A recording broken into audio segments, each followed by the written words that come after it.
Howdy guys and girls, welcome back to Harper's Shed. My name's Tim.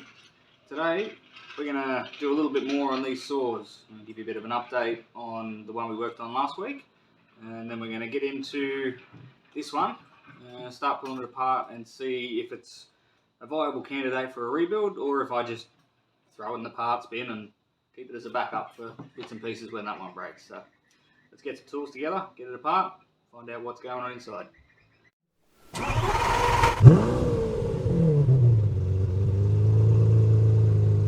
Alright, first up, I'll give you an update on this one. Get that out of the way for now.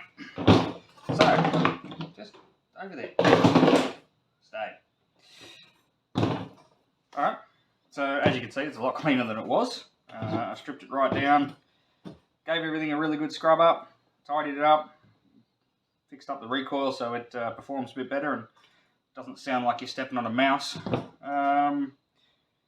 Other than that, not a great deal. I did put a new plug in it. The bar I just buffed up and then painted. It's just a white paint. There's nothing flash there, and it's got a new chain from. It's a Stihl chain. I brought it from Stihl. I'll make one comment. As I said before, I'm not a chainsaw expert by any stretch. I've had a few different chains, various manufacturers, Carlington, Oregon. I did buy 2 chains from Husqvarna, and they were by far the best chains I've ever used. They were insane. They held that edge really well. They were sharpened really well from factory. They get better when you do them by hand, but even from factory, they were really good. These Stihl chains, I mean, it was just an off-the-shelf thing. Didn't request anything. It was just what they gave me. It's not bad. But I have used this saw in anger-ish, and I cut down a palm tree, which is really not a heavy-duty timber. And even then, it just, I don't know, it just didn't feel like it had a really good edge to it. Could be wrong. It's the first time I've ever run a Stihl branded chain. I don't know. But anyway, that's just my observation on it. As I said, previously I really was a big fan of Carlington chains. Then I purchased a Husky one because I was just in Husqvarna at the time, and I was blown away by how long it lasted, and also the factory grind on it seemed to cut really well. Didn't take much with a round file to pick it up even when it did dull. I did put a spark plug in it, and it starts and runs well. It'll go on the shelf when it comes time for firewood, which won't be far away. It'll come with me, and I might even try and get some video of it running it. It's completely standard. Previously we did say that I pulled the carburetor off the other one and put it on this, so I am going to order a carby kit for the one that was in there, and it'll go across. So that way this saw should be exactly how it comes from the factory. But it's a good saw.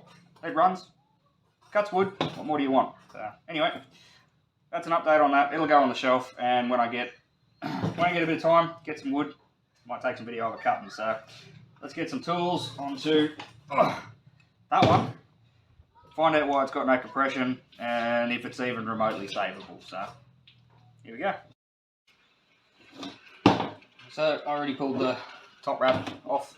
I had to pull that off so I could use one of the vibration dampeners for the other saw. It's already partially disassembled, but I haven't had it too far apart. So I haven't had any of the cases or anything off. A fair bit of, we're leaking stuff. A fair bit of damage to the side case there.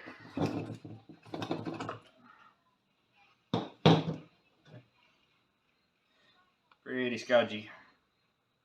Not sure what that word is, but you know, you get the idea. It's ordinary.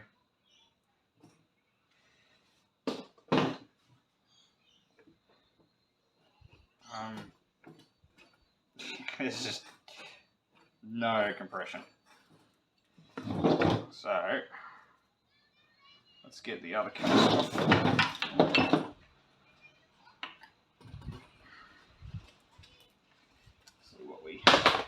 See what we can see. So the recoil doesn't recoil at all on this one. that it? That's all there is? That's all there is. Recoil probably can be saved. The spring hasn't slipped. I'd say it's probably just lost a fair bit of tension, so we can put a bit more tension on that, but she needs a clean. This one hasn't ran for a while. Wowzers. That's, yeah, there's a fair bit going on down in there. Let's get the muffler off. I'll grab some sockets. Don't go anywhere.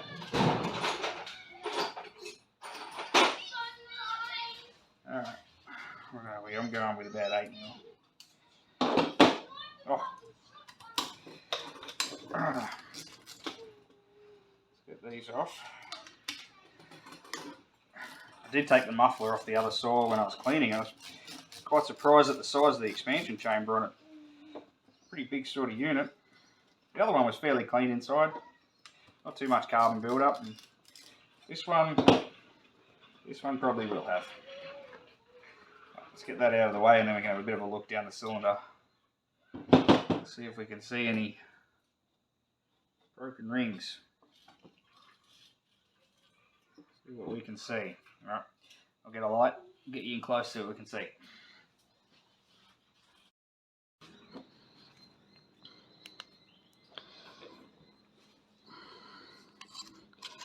See,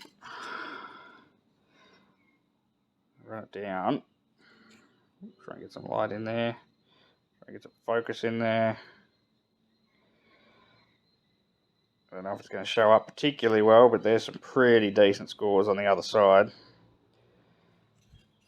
I'll see if I can get some light whilst holding. Try it this way. Bring the piston up. And there is some really... The ring doesn't look broken, but let's see if I can get the light in there. There is some heavy, heavy scoring.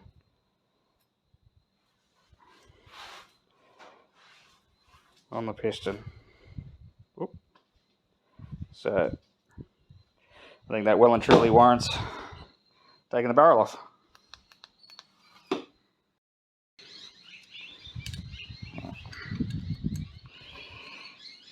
So I did just crack them. You didn't need to see me struggle to try and crack an M6 bolt.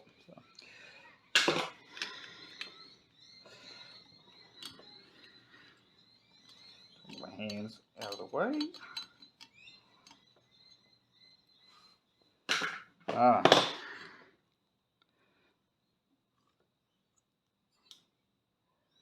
Is the ring broken? Oh, it's well stuck.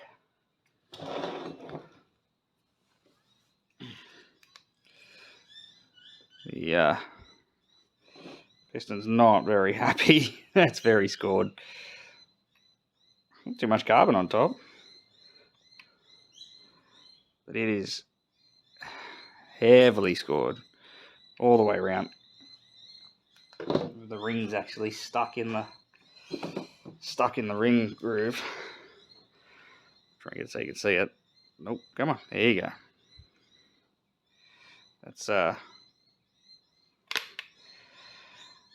yeah. It's not broken though. I kind of thought the ring would be broken, but it's not. What's the ball look like?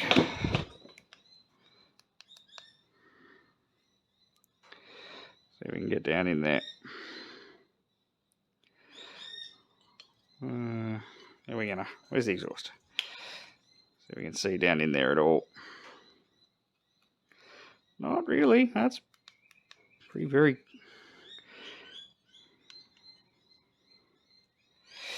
No. You can't see it all. But, oh, there we go. Might show some of it. Looks like pretty heavy. How about you? Do that. Not going to work? That's a bit better. That's a bit more gooder.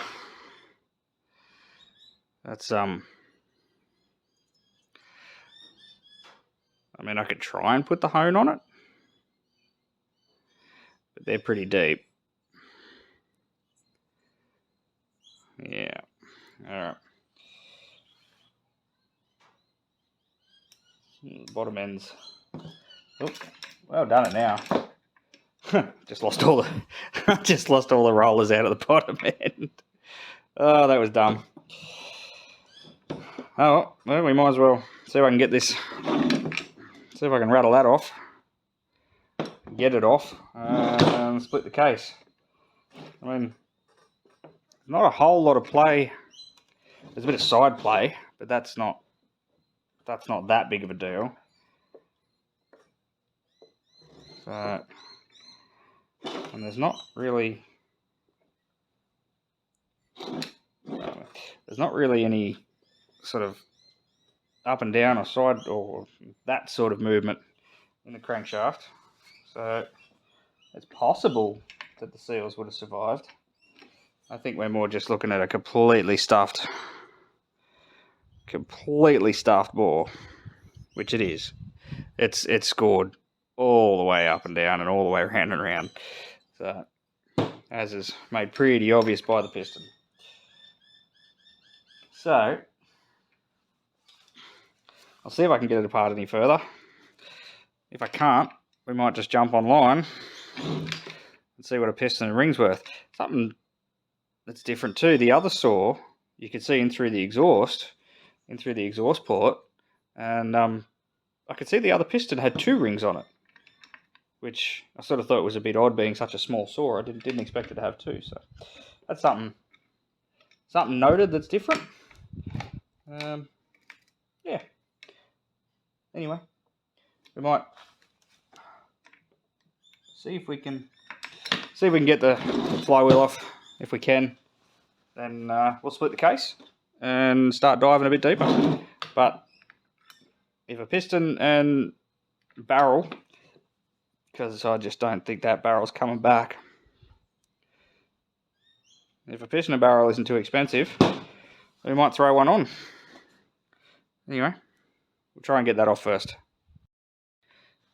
Anyone know whether these are right or left-handed thread? Speak up. If you don't speak up, I'm probably going to strip it. Oh, okay. Standard right-hand thread. Winning. Now, are they a tapered keyway? Or tapered? Oh, are they tapered, or are they just a straight shaft with a key in them?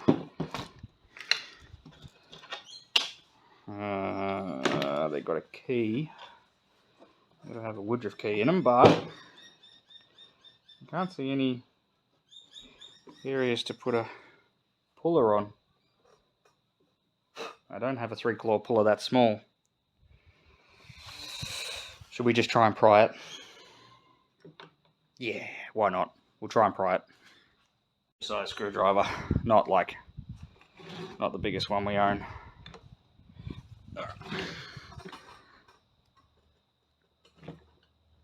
What? Okay. You take them when you can get them. It must be it is a tapered shank. And it's got points. That was unexpected. Wowzers.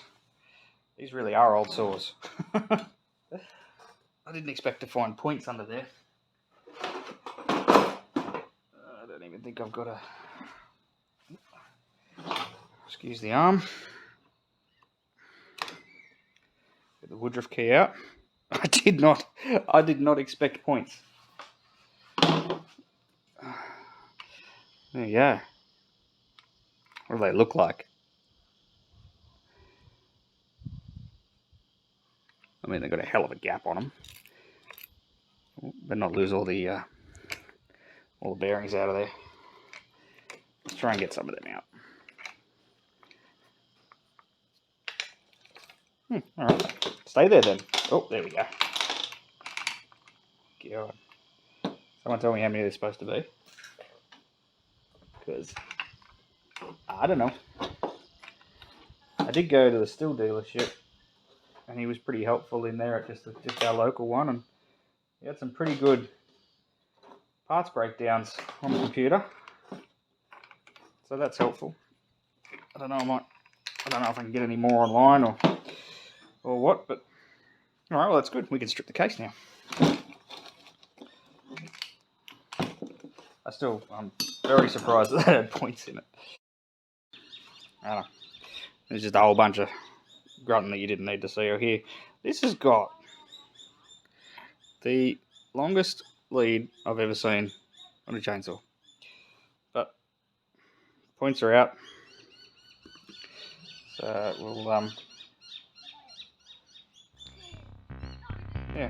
we'll keep going. We'll get this case in half, and I'll bring you back.